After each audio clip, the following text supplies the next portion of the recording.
반갑습니다. 고난 한 주간 특별 새벽 기도회 4월 5일 수요일 새벽 하나님께 올려드립니다. 함께 한 끼 금식 그리고 탄소 금식 꼭 동참해 주십시오. 실천해 주시기 바랍니다. 이 시간은 주님 보좌 앞에 나아가 찬양 부르십니다.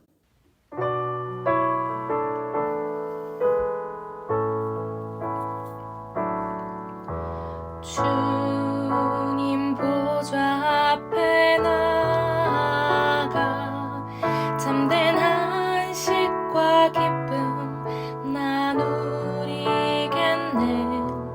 경배하며 주의 얼굴 구할 때 신실하신 주님 찬양해.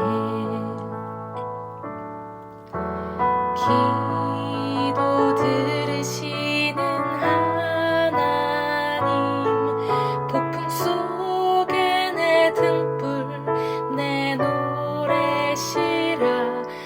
주의 날개 아래서 내 맘 쉬리니 신실하신 주님 찬양해. 신실하신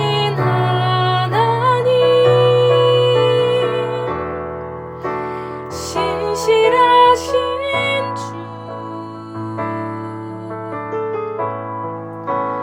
나의 주 하나님은 신실하신 주님.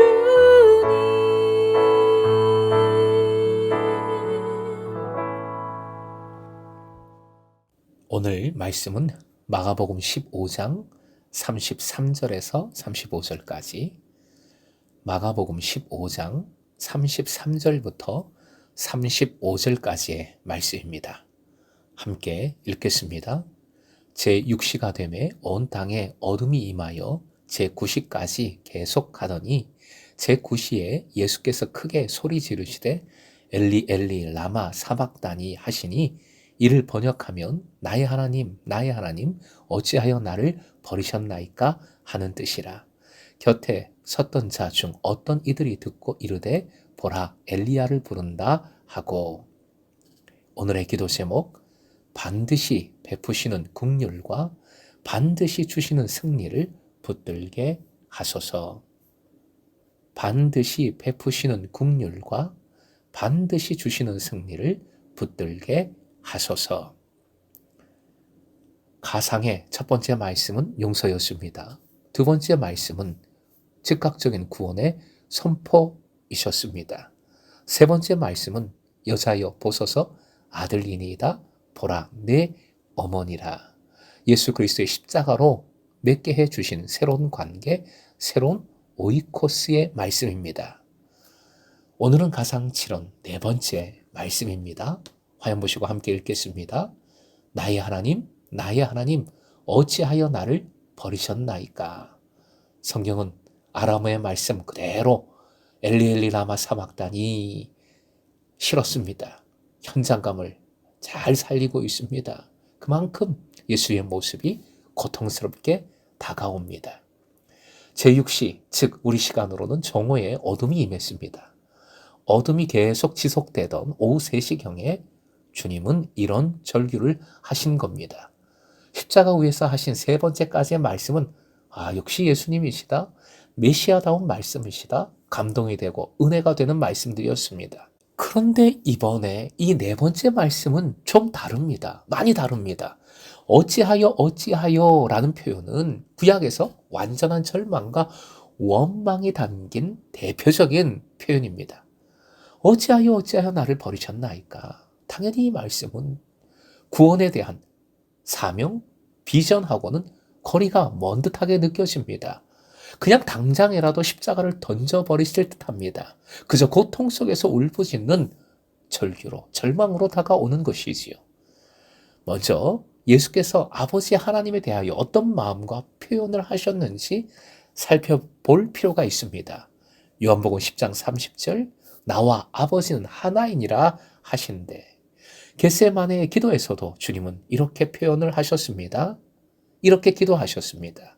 마가복음 14장 36절 함께 읽겠습니다. 이르시되 아빠 아버지여 아버지께는 모든 것이 가능하오니 이 잔을 내게서 옮기시옵소서. 그러나 나의 원대로 마시옵고 아버지의 원대로 하옵소서 하시고, 예수님은 아버지와 하나이심을 항상 감사하셨고 기뻐하셨습니다. 자랑스러워하셨습니다. 반드시 아버지의 뜻을 먼저 붙드시고 순종하셨지요. 그런데 지금은 그렇지 않으십니다. 왜 그럴까요? 너무 큰 고통 속에서 변심하신 것일까요? 낭망하신 것일까요? 아닙니다. 원인은 바로 죄입니다.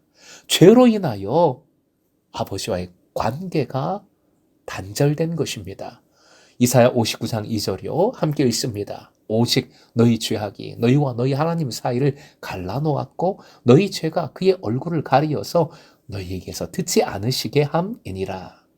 죄가 없으신 분이 다른 죄인들의 죄를 대신 짊어지셨기에, 그래서 하나였던 관계가 깨어졌기에 이 단절의 고통 속에서 참을 수 없는 이 절규를 외치고 계신 것입니다. 죄의 아픔과 죄로 인한 단절로, 자신의 죄 때문이 아니라 죄 없으신 분이 그 죄 때문에, 대신 짊어지신 죄 때문에 나타난 단절로 절규하고 계신 것입니다. 그런데 본문은 이 절규조차 우리에게 주시는 놀라운 은혜임을 알리고 있습니다. 이 절규는 바로 주님의 긍휼이기 때문입니다. 절규는 첫 번째 주님의 긍휼입니다. 일단 긍휼과는 거리가 먼 정반대의 모습이 본문에 나오지요. 본문 35절에서 예수님의 절규를 들은 사람들은 엘리야를 부른다 했습니다. 이는 잘못 들은 것이 아닙니다. 아람어도 그리고 엘리야도 너무나 잘 아는 유대인들입니다. 일부러 예수님을 조롱하고 있는 것이지요. 이것이 악의 모습이고 악의 실체입니다. 악은 이렇게 고통에, 다른 이의 절규에 동정하지 않고 절대 공감하지 않습니다. 하나님께서는 특히 약함에 대한 조롱, 긍휼 없음에 대하여 결코 용서치 않으십니다. 하나님은 긍휼의 주님이시기 때문입니다. 예수님의 절규를 히브리서 말씀이 잘 설명해 주고 있습니다. 히브리서 4장 15절 함께 읽습니다. 우리의 대제사장은 우리의 연약함을 동정하지 못하시는 분이 아닙니다. 그는 모든 점에서 우리와 마찬가지로 시험을 받으셨지만 죄는 없으십니다. 우리는 고통 속에서 너무 힘들어요, 아파요, 답답해요, 억울해요, 이제 어떻게 해요? 외칩니다. 이 외침을, 절규를 주님은 들으십니다. 주님은 아십니다. 이 고통을, 절규를 주님은 공감해 주십니다. 아니 왜 그것도 못 참아? 아니 은혜를 바라봐. 이렇게 야단치고 다그치시는 것이 아니라, 그래 내가 안다, 내가 더 아프다, 내가 잘 안다, 긍휼을 베풀어 주시는 것입니다. 시험을 받으셨기에, 십자가의 고통과 이 단절의 고통을 겪으셨기에 긍휼을 베풀어 주시는 것입니다. 공감해 주시는 것입니다. 경험하지 않으면 사실 그것을 절대 모릅니다. 주님은 우리의 모든 것을 경험하셨고 더한 고통까지 다 당하셨기에 아시는 것입니다. 성육신의 은혜입니다. 연약함에 대하여 긍휼을 베푸시는 주님은 회복의 능력을 베풀어 주심을 믿으시기 바랍니다. 두 번째로, 이 절규는 반드시 이루어 주시는 승리입니다. 본문의 절규는 시편 22편 1절과 연결이 됩니다. 이 말씀의 인용입니다. 화면 보시고 함께 읽겠습니다. 내 하나님이여 내 하나님이여 어찌 나를 버리셨나이까? 어찌 나를 멀리하여 돕지 아니하시오며 내 신음소리를 듣지 아니하시나이까? 유대인의 관습에 시의 첫 구절을 인용하는 것은 시 전체를 인용하는 것과 동일합니다. 메시아 예언의 말씀으로 유명한 시 22편은 1절만 보면 그냥 원망하고 고통 속에 끝나는 것 같지만, 고난받는 종의 모습을 그리면서 결론은 종의 승리를 선포하고 있는 말씀입니다. 22편의 결론이 되는 26절부터 28절의 말씀, 먼저 26절 읽어드립니다. 가난한 사람들도 여러분들의 마음이 늘 유쾌하길 빕니다 하면서 축배를 들고 배불리 먹을 수 있을 것이다. 주님을 찾는 사람은 누구나 주님을 찬양할 것이다.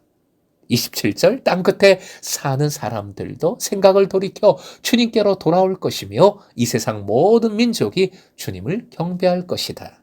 28절 함께 읽겠습니다. 주권은 주님께 있으며 주님은 만국을 다스리시는 분이시다. 아멘. 하나님께서는 승리로 다스리십니다.